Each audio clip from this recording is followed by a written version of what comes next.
Hello, welcome along to another Bangkok ChitChat, and we're going to go around, as we have been doing the last month or so, to different regions. We've been to Pattaya and we've been to Hua Hin. We've also been to Chiang Mai, but we're going to go back for a second one because restrictions are being lifted and we want to get the latest updates with Chris Walker in a moment. But first, Andrew, how are you doing, bro? Yeah, very good. I see you've got a special hat on.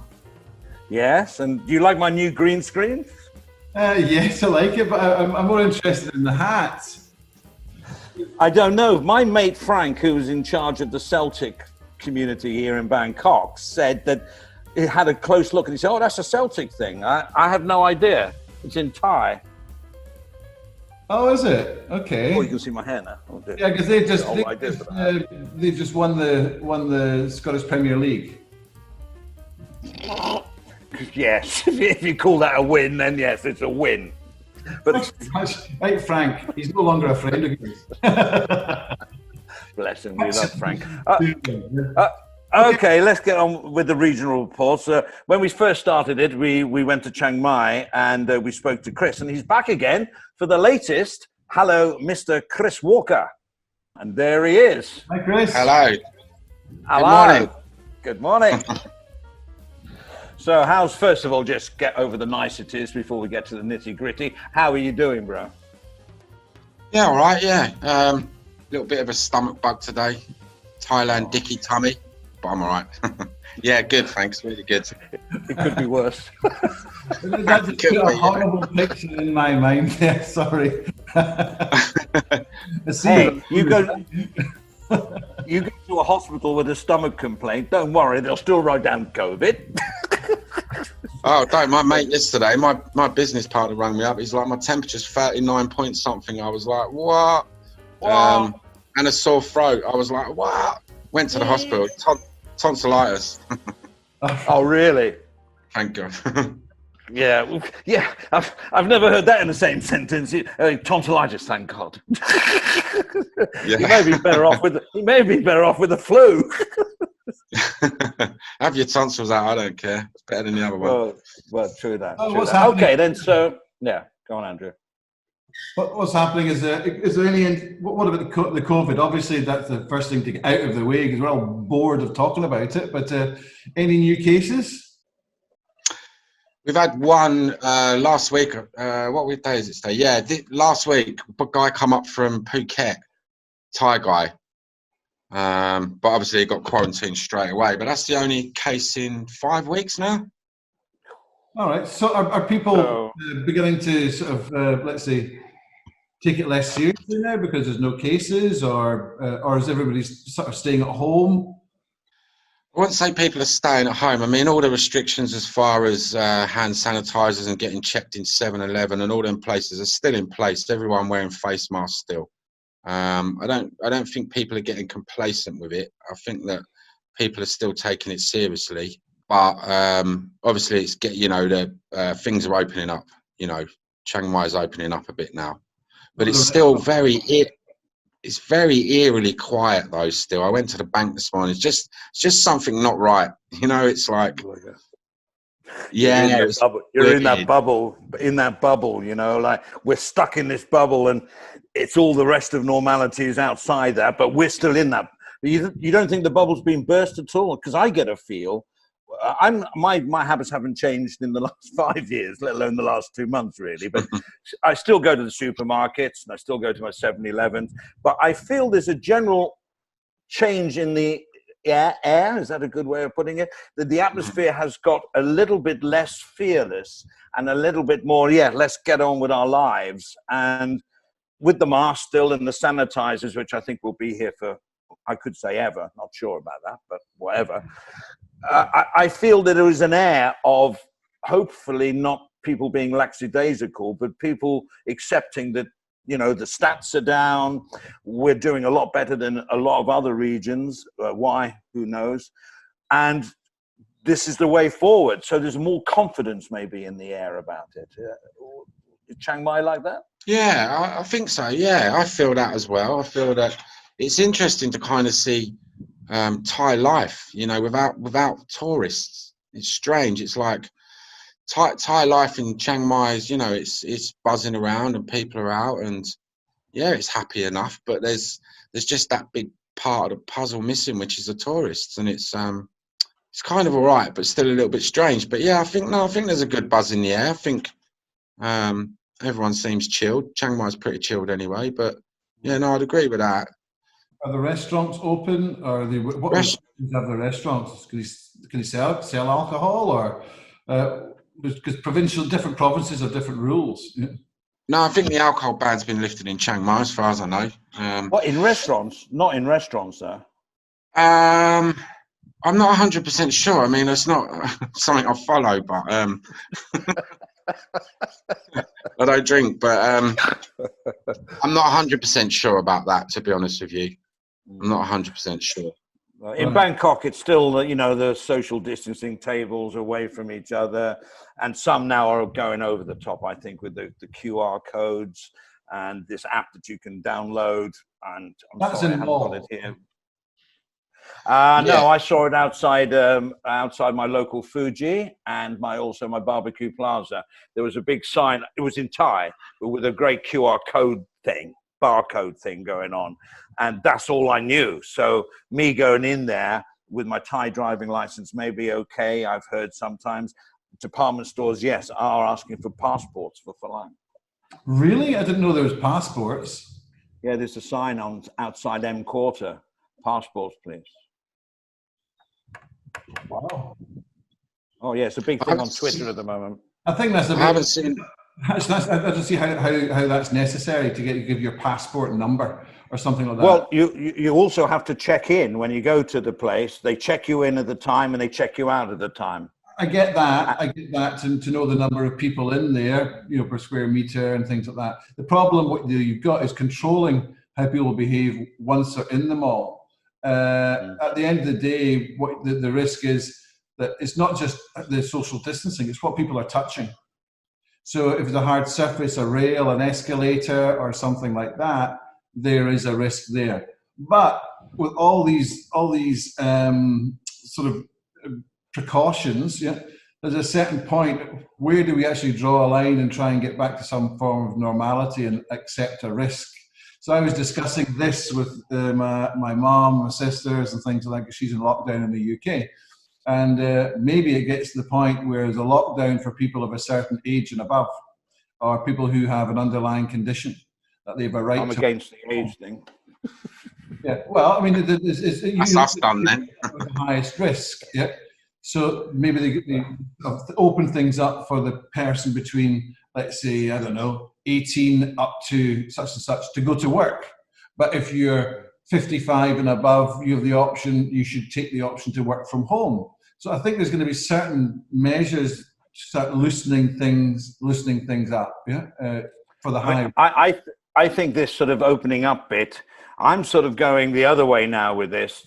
Like, there's a lot of scientists saying that people have locked themselves away for so long with masks, not, social distancing, in fact, not meeting anybody really, than their close family, that their immune system is going to be like out of whack, so that when they do finally get out there, they're going to, the smallest little thing is going to come along and they're going to go down with it, hence like second waves and that. So I'm not saying you shouldn't wear a mask, but I'm definitely thinking about there has to come a time when you won't be washing your hands every 5 minutes. Washing hands is a good thing, I know, but every 5 minutes, because your body naturally takes in, other viruses, and the body knows how to deal with that because they will produce viruses to counteract the ones you're getting. So like a vaccine almost. So with all this masks and gloves and, whatever, I'm just thinking, does your immune system maybe feel that it's being protected and doesn't need to carry on in its natural way of making your body stronger against viruses that do you harm? I think that there's a certain point when you can do that, like when there is a vaccine of some kind, right? So, or there's something which can stabilize the virus, especially for people who are at risk. So at that point, yeah, I think there can be total relaxation, and what you're saying is going to happen anyway. Yeah? because there's a certain... Which is what's always happened in the past. A bit like saying you don't mind getting the flu or a cold. Why? Because you know you're not going to die from it. In this case, you mind getting it because you can die from it, especially if you're somebody who is in that high-risk group. Yeah, and that, don't forget, there's an awful lot of people with obesity. There's an awful lot of people with diabetes. And then you've got all the other common elements as well. Smokers. I mean, in Chiang Mai, you've got all these mountains. There's nobody with diabetes or obesity in Chiang Mai, is there? Not too many, no. But I did see a thing on the news the other day about obesity in Thailand in general, though, and it's very much on the increase. Very much on the increase. But yeah, no, I can't personally see how social distancing works. I don't get it. I think that wearing a mask and washing your hands forever. I mean, Chiang Mai, people seem to wear masks all the time anyway. Most of the people, there's always some kind of smoke or something. So it's like a norm in Chiang Mai anyway. Going in a mall and washing your hands and get your temperature checks ain't going to affect my life. But this social distancing thing, you go, it's like, to me, it's like, yeah, in the Western shopping malls and all that stuff. But you go to the wet markets just outside Chiang Mai, ain't no social distancing going on. No. It's normal life. People are pulling up on their motorbikes, they're going shopping, you know, and it's like, you can't have half social distancing. You can't have, you know what I mean? You either have it or don't have it. Otherwise, it's pointless. Adam and Eve bit the apple. They didn't say, well, I'll just take a tiny bit and maybe I'll get away with it. They took the whole, you know, they a bite's a bite. So I think it's okay to have precautions and stuff. You know, it's okay to be precautious, and obviously we need to be precautious, but this thing's going to be around forever. This ain't going away. That's right. You know, if we have to up our hygiene and stuff like that, great. But social distancing ain't going to work. not that that's, you know, you can't stay 2 meters apart from someone forever. That's ridiculous. Well, no, that's go on, Andrew. Related to that, what about what's the story about the elephants? We went to see the elephants, and that. What about their social distancing? It must be at least 4 to 6 meters. That's the length of their trunk, mate. Yeah, there's a lot because they fight, right? So, but yeah, I'm involved with I've just started getting involved with an NGO up in the mountains in Mae Wang, where all the elephant parks were. I mean, that place is decimated. It's so sad to see Mae Wang. Like, it's completely, people have completely lost their income. The economy's destroyed up there. But there's one, they've got a few elephants there, and we went up there on Friday morning, and I was the only one there, and I was chatting away, and then a group of Americans turned up, about 6 Americans, and then that evening they had the elephants out while the Americans were kind of sitting in a restaurant. And then I get up Saturday morning and they tell me that the Thai authorities come. They must have seen a group of foreigners sitting together that night, and they told them, you no trekking with the elephants. We want social distancing, and pretty much shut us down Saturday morning. So the government and the police are kind of, I think they're on the lookout for it. They're still on the lookout for groups of people, you know. I mean, that's not necessarily a bad thing in a way when you see how well things have gone in this country. Maybe overcautious, but when you're talking about such a ferocious and a disease virus as it is, maybe being overcautious is not necessarily a bad thing as long as it doesn't go on forever. Yeah, but it has to be consistent. Exactly. Then like I say, you've got the markets where there's thousands of people going in the morning. It's like, well, you know what I mean? It's I don't think the social distance thing's going to work. I think it's like a little bit of a front. You know, we need social distance. Do it in Maya Mall, do it in the shopping areas and all that, but really in the back streets. So where do you think the future is going if it carries on in the same trajectory as we think it is in Chiang Mai? Do you think normality is just round the corner? Yeah, I mean, it's normal at the moment. It's just the fact that, you know, the last bit in this puzzle is, do they open the borders, right? And if they open the borders, then we could be in trouble. I mean, like you said earlier, we're quite safe in Thailand. I feel blessed to be in Chiang Mai, actually, that I can actually go out. You know, my family in London, they can't go anywhere, and they haven't been same, able to go anywhere for months. And like we're blessed, but the social distancing, the no cases for 5 weeks, brilliant. I don't see that. I don't really see a second wave, but it's the opening of borders, right? That's the big for me. Well, Andrew will know about this, and then the big debate comes: by opening the borders, we get tourists, we get revenue. So, you know, if you base this whole thing in the future on economy, at some stage, someone's going, look, a few more might die. We might get a second wave, but shit, we got to start making some money for the country. So they open the borders, and it will die out in the end, but there'll be a few more casualties along the way. Or you keep everything locked down and try and promote local tourism, which is what I'm liking. You know, the dual pricing will go out the window for a start. Well, they're talking about the dual price with. Well, they're talking about that, aren't they? They're trying to promote like tourism within Thailand now, and saying there's going to be like 18 million people traveling to destinations just within Thailand. I mean, that's great, but the Thai economy wasn't that great before COVID anyway. And like, to me, it is really scary. It's like that's the kind of decimation and the feeling I was talking about earlier. It was like the business and the loads of things still closed. It still looks like a bit of a ghost town when you look at every kind of second shop shut, and it's scary. I mean, don't you? Sorry, go on. I just don't see how without tourism, millions of people have lost their jobs in Thailand. Millions. It's like devastating. There has to be a point for me when they have to think about the economy, because if you look at the amount of cases of people that have died, this thing's going to be around forever. People are going to die, but you can't destroy a whole country's economy and people's lives based on 3,500 deaths or 3,500 cases. Well, no, those. Sorry, Andrew, go on.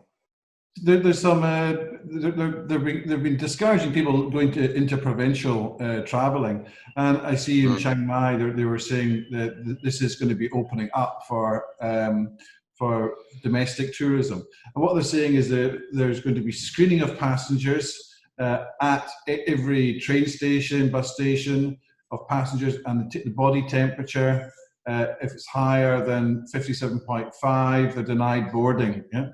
And also everyone's required to wear a surgical mask or cloth mask throughout the journey, and those in interprovincial travel are required to provide personal information to allow officials to track them for their medical checks. So this is all going on, but it comes down to the point that the person sitting beside somebody, or sitting behind or in front of somebody, it wouldn't be economical to have a flight, a train, or, I mean, there were some of the trains that were saying they're going to be running without aircon, So, the social distancing, I think, as you say, there's a gamble to take. And now it's really, is it not up to the individual to know what risk they're prepared to take? Yes, it can be passed on to the family. They have to consider that, but as far as opening internationally, I think they'll play their ace card, which they'll have the Songkran holiday to allow people to travel, to kick things off, to give them a practice run before they open up internationally. And then they'll open up to countries where their cases are very, very low. I see China's been taken off that list. Well, the problem with Europe, they've got European passports. Europe is a problem because everyone's going across borders. UK is talking about, everyone coming in from France, via France. So it would probably be Asian nations starting. I think it should be a phased approach. We've got about 5 minutes left here, by the way, just to let you know. These ones always go longer than scheduled. That's because we're so interesting. All right, then. So, okay, that's about it for now.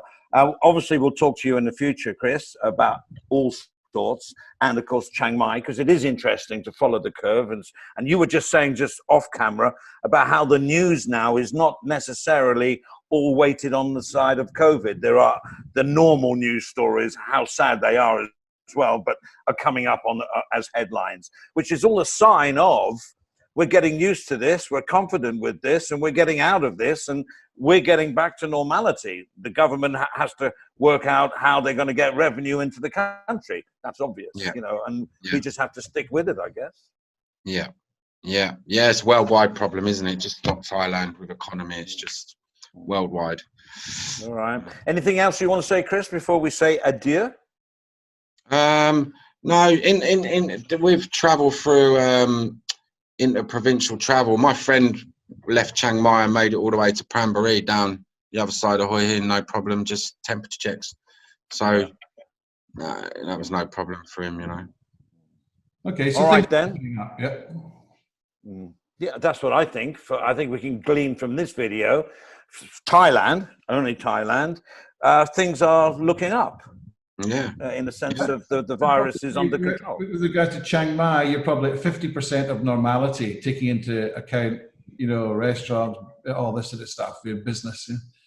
We've got another 50%. Yeah, well, I'd say more than that. Gyms opened this morning again. Swimming pools are open. Gyms in condos are open again. I'd say we're more than 50% open. Just bars and tattoos and massage places, really. But no, we're more than 50% open, definitely. Oh, Bangkok's totally different from that. We're going to have to stop it here because we're going to get thrown off Zoom. So, Chris, thanks very much for joining us, mate. Very informative. Nice. Always a pleasure. And hope to speak to you soon. Yeah. Talk soon. Bye. Okay. So there we go. We have to wrap up hope you found, anyway, hope you guys are doing all right, the guys that are watching us and our subs and people that like the channel. We've had loads of comments. We're going to do a show just on those comments because we have quite a few and they're interesting. But for now, I hope you enjoyed it. Don't forget, if it's your first time, to subscribe and like and share. That's what we do. And Andrew, do you want to finish things off and say goodbye? No, you keep saying I always ask too many questions, so I'll just say goodbye. You're getting good. I'll say a good goodbye, yeah. Give me 5. Okay, mate. Okay, thanks for joining Bangkok ChitChat. See you again soon. See you later.